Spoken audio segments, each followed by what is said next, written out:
Okay, moving on to our next business spotlight.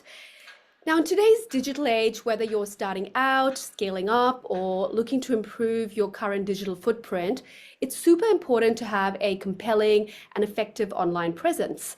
So today, Sim Kaur, who's the CEO of Pounce Agency, has offered to share some very actionable tips on how you can enhance your digital presence, making it easier for customers to find, engage, and most importantly, trust your business.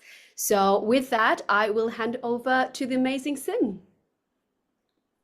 Thank you so much. Can everyone see my screen? Just because I've got three screens up, so I'm not sure if everyone's seeing the main one which says mastering your online presence. We Yeah, can.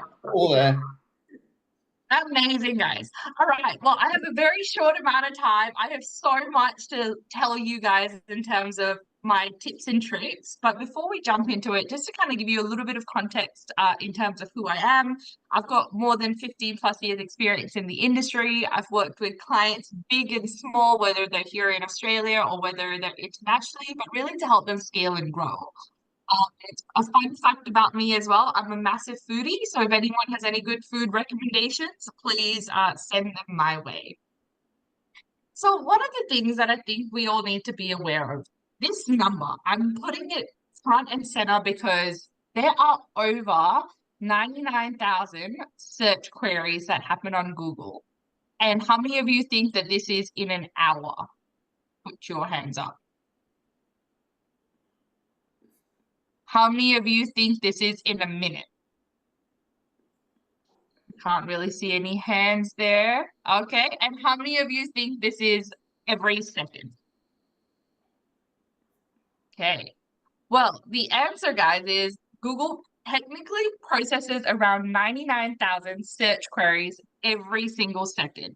So that really translates to about 8.5 billion searches per day. So an average user goes on Google and does a search probably 2 to 3 times a day. So if your business is not online, if your business doesn't have a digital presence, you guys will be missing out. So when we talk about a digital presence, there's a couple of things that everyone kind of comes towards, right? Everyone starts to think, oh yeah, my digital presence is just my website. But it's never just your website. There's so many digital touch points that you need to consider, from your social media channels, from email marketing to marketing automation, to content, to chatbots, to see how you can also leverage the power of AI. So sometimes it can get a little bit overwhelming. One of the things that I always tell of our clients, or the things that I always hear is, well, Sim, if there's so many different touch points, why should I really bother? Like, I have a business, I have so many things to do in my business, but what is it that I need to do to really get my brand to stand out there? So the first thing is, when you have a business, you need to be online because it helps you improve your visibility and your reach. So it allows you to connect with customers that are not just in your local area, but you can also deal with clients that are interstate, overseas, depending on the products and services you're offering. The next thing that we look at is that having a digital presence or a strong digital presence really helps you build credibility and trust. So, for example, if you're an interior design company and you've got a beautiful website and you've got amazing photos of some of the portfolio projects you've done, someone that's searching and finds your website is more likely to want to have a conversation with you opposed to another organization that has an online presence and doesn't have any photos, or the photos are very blurry and pixelated. In which case, they should reach out to Michael, and I'm sure Michael can help them create some beautiful images to add onto their site. The next thing is, having a digital presence also allows you to interact and engage with your customers, particularly on your LinkedIn channels, right? So or Facebook, depending which channel you're on. Digital marketing is also a very cost-effective way to get your brand out there compared to traditional marketing initiatives. The next thing is, when you have a strong digital presence, it also allows your business to have a level of adaptability and flexibility depending on what is happening in market conditions. Particularly, everyone kind of still remembers the times of the COVID days, and a lot of the world kind of shut down, but businesses that did have a strong online presence really saw revenue increase during that period. Another reason to have a strong digital presence is that it really gives you a good competitive advantage over a competitor down the road that may or may not have an online presence. And my final favorite thing of having an online presence is really to be able to leverage the insights and data that you can get from analytics from the different platforms that you're on. So when it comes to your digital presence, there's a lot of different touch points that you need to focus on. But given the fact that I'm very limited on time, I'm going to literally whiz through some of my favorite ones that I think everyone should be looking at. The first thing is optimizing your website. So when we're looking at your website, we need to consider the user experience and how a user experiences your website. So this can come to how your site is structured, how your navigation bar is set out, how they can find content within the pages. It also then looks at making sure our messaging and imagery is all aligned to the brand, as well as the colors, the fonts. And the next thing also looks at how we can make sure that your site is responsive. So how does your site look like on mobile devices? Then the other element of a website that often gets forgotten is the technical performance of your website. So the first thing that everyone looks at is how quickly your website loads. So some quick things you can look at is how to optimize images on the site, how to use caching, how to use different file formats to make sure that you help improve the page speed of your website. The next one looks at implementing security certificates to make sure your website is all safe and secure. And the final thing that most people tend to forget is accessibility. So when we talk about accessibility, it's making sure that your website factors accessible components to people that have disabilities. So sometimes using bright colors may not be the best format to use, but there's different things in here that we need to consider. The next thing looks at SEO. And when we talk on SEO, everyone focuses on, or everyone thinks that SEO is just content. It is true. One component of SEO is on-page content. There's also off-page SEO, and there's also technical SEO components.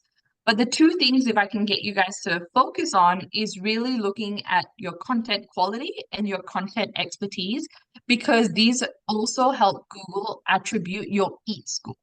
So what is an EAT score? An EAT score stands for your expertise, your experience, your authority, and trustworthiness. So these are signals that Google are looking for to help your website rank.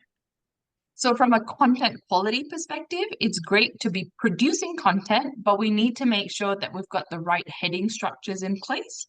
And we also need to make sure that we're linking or having appropriate links on the different pages. So for example, if someone is on your homepage or if someone is on your blog page and you're kind of referencing different articles, it's okay sometimes to link that to an external page, or it's also okay to link that to other pages on your website.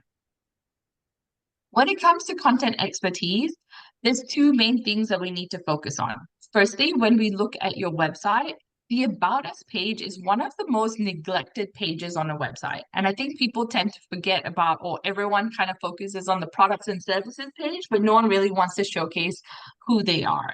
So it's okay to brag a little bit on your Contact Us page, so really kind of putting your history, any credibility, any accreditations, awards that you guys have won, showcase it on your About Us page. Then the next thing is everyone has a blog, or most businesses have a blog page.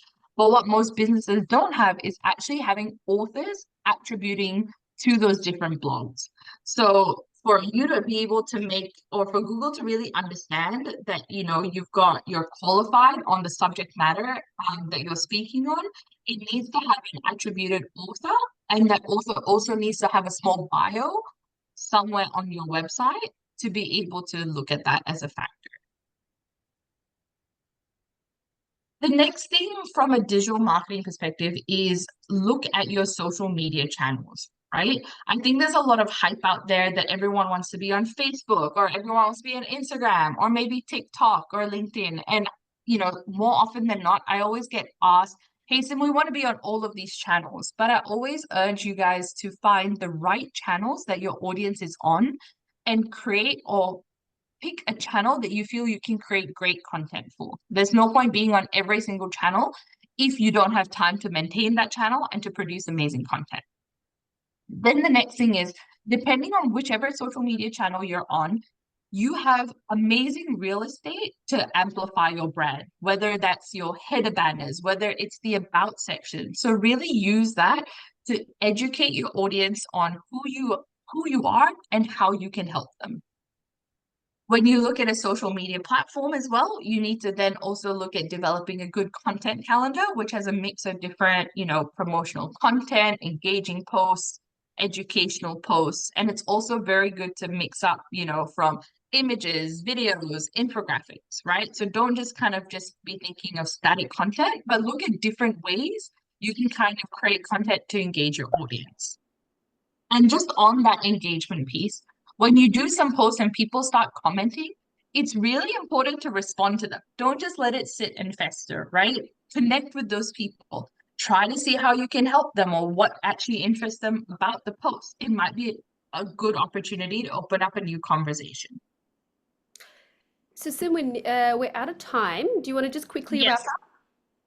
Yes, I've got it. I knew I was on my last slide anyway. I'll quickly catch up. The Oh, last your one is slide just share stopped as well, but don't worry about it anymore. I thought you'd done that intentionally. oh, all good, all good. I'll quickly wrap up. Just on the last one is reputation management, guys. So if you guys have reviews, Google reviews, or your Google My Profile listing, make sure you're actually responding to both positive and negative reviews. If someone does leave you a negative review, that's the one you want to watch out for. In summary, assess your digital presence, understand the channels that you want to be on, what are the goals you want to have for your channels, look at some of the tips that I've given you today, and always continuously track and monitor your performance. And if you don't know where to get started, you can scan the QR code that's on the screen, and that will take you to a free digital health check, just to kind of give you somewhere to start in your digital journey. And if you want to learn more, I will be speaking at the BackBone conference as well. So I'll be sharing more tips and more insights that we can kind of deep dive at the conference. Awesome. Thank you so much, Sim. I will send the slides to everyone straight after the call as well. So you'll have the QR code.